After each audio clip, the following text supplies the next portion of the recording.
कहानी की शुरुआत होती है निक नाम के लड़के से।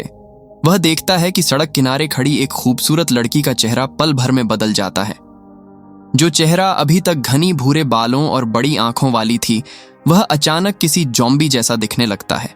पहले तो निक को लगता है कि शायद उसकी आंखों का धोखा है, लेकिन जब वह अपने काम की जगह यानी पार्क में पहुंचता है तो वहां बैठे एक कैदी का चेहरा भी उसे उसी तरह का राक्षसी दिखाई देता है।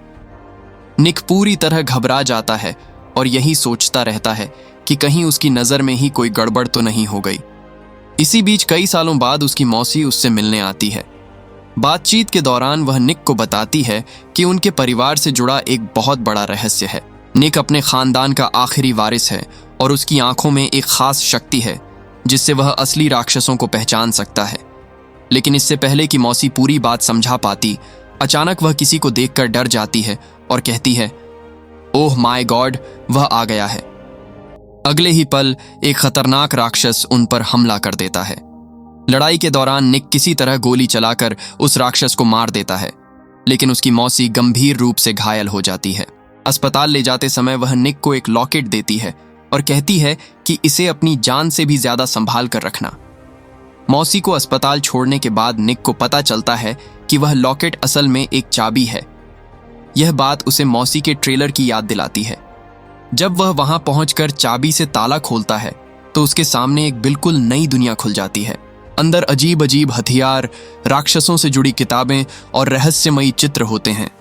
वहीं उसे एक वेयरवुल्फ की तस्वीर दिखती है, जिसे देखकर उसे हाल ही में हुए लाल कपड़े पहने लड़की के गायब होने का मामला याद आता है।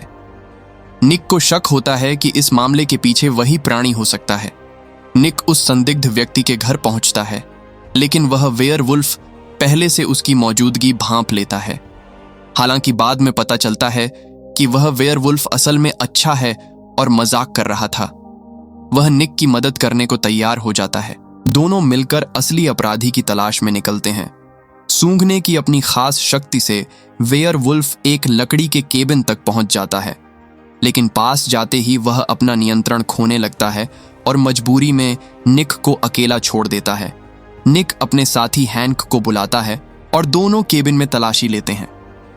शुरुआत में सब कुछ सामान्य लगता है, लेकिन तभी उन्हें याद आता है कि घर का मालिक वही गाना गुनगुना रहा था जो एक मृत लड़की गुनगुनाया करती थी।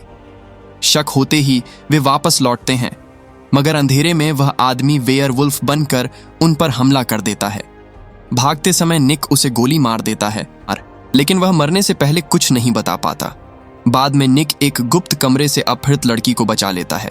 इसी दौरान अस्पताल में एक नर्स मौसी को इंजेक्शन लगाने आती है, लेकिन निक देख लेता है कि वह नर्स असल में एक चुड़ैल है। वह निक को बेहोश कर देती है और अपने साथ निक के सीनियर को भी ले जाती है। इससे साफ हो जाता है कि यह दुनिया जितनी दिख रही थी उससे कहीं ज्यादा खतरनाक है। इसके बाद कहानी एक नए केस की ओर बढ़ती है, जहां एक औरत असल में एक स्पाइडर क्रिएचर निकलती है। वह पुरुषों को फंसाकर उनका शिकार करती है और उनके शरीर को पूरी तरह सुखा देती है। जांच में निक को पता चलता है कि वह 3 दिनों में 3 शिकार करती है। Blood grim wolf. यह प्राणी पूर्णिमा की रात पूरी तरह बेकाबू हो जाता है। एक आदमी अर्नेस्ट खुद को निर्दोष बताता है, लेकिन जांच में पता चलता है कि हत्या उसकी मां ने की थी, जो इस प्रजाति की थी। अंत में मां पूरी तरह राक्षस बन जाती है और अपने ही बेटे पर हमला कर देती है। निक की गोली से उसका अंत हो जाता है, लेकिन कहानी यहीं खत्म नहीं होती। आखिरी सीन में एक और व्यक्ति के शरीर पर पंजों के निशान दिखते हैं, जिससे संकेत मिलता है कि यह अंधेरी दुनिया अब भी खत्म नहीं हुई।